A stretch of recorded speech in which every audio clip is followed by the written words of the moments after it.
Program magang nasional dengan upah minimum kini tengah menjadi perhatian publik. Kebijakan yang menjadi bagian dari 8 paket ekonomi Presiden Prabowo Subianto ini bertujuan memberikan kesempatan kerja bagi para lulusan baru perguruan tinggi. Namun di balik semangat tersebut, muncul sejumlah catatan dari para pengamat. Banyak pihak menilai kebijakan ini belum sepenuhnya matang dan masih menyisakan sejumlah persoalan teknis.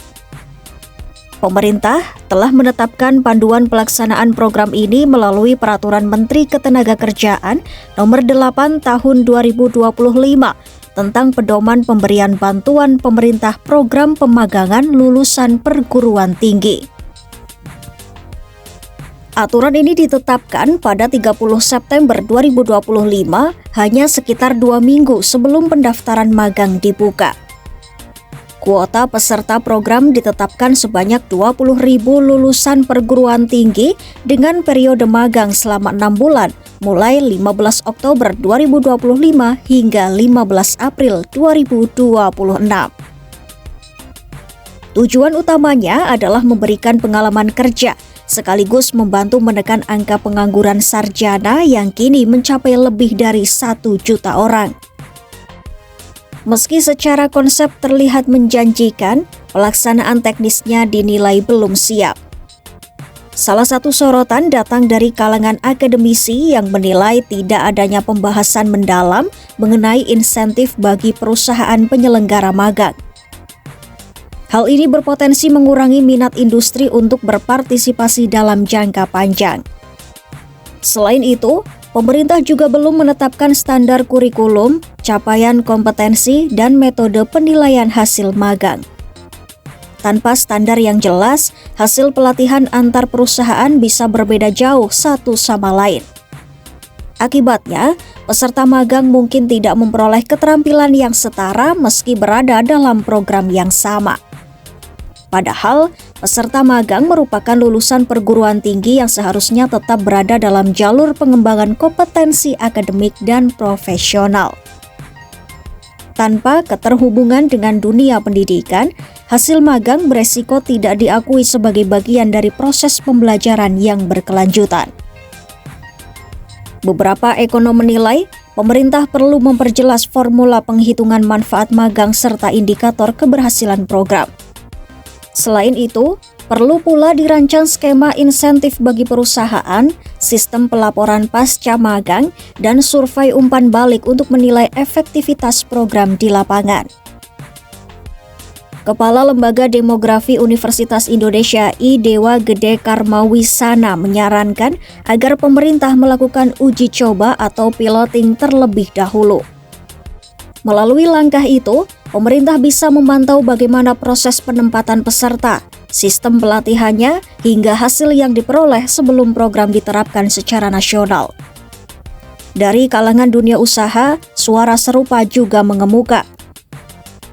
Dewan Pakar Asosiasi Pengusaha Indonesia atau APindo Anton J. Supit menilai idealnya program magang bagi lulusan perguruan tinggi menjadi bagian dari sistem vokasi yang berorientasi pada pembentukan kompetensi kerja.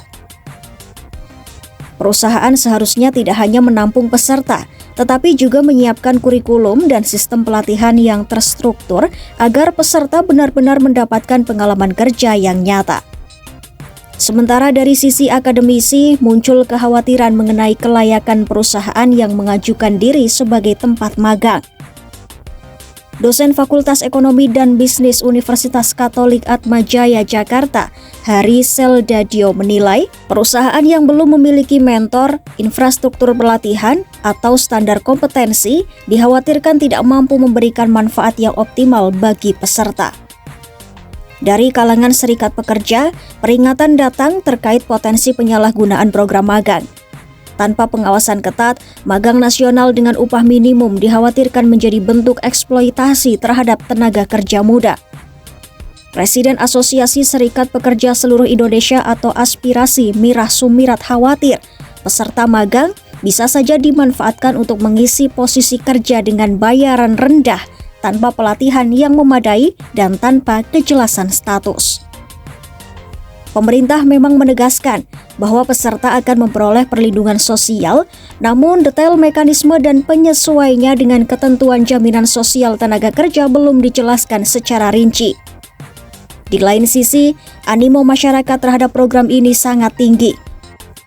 Data dari laman maganghub.kemnaker.go.id mencatat hingga Jumat 10 Oktober 2025 siang, tercatat lebih dari 1.000 perusahaan telah mendaftar sebagai penyedia tempat magang, sementara jumlah peserta yang melakukan registrasi mencapai lebih dari 160.000 orang.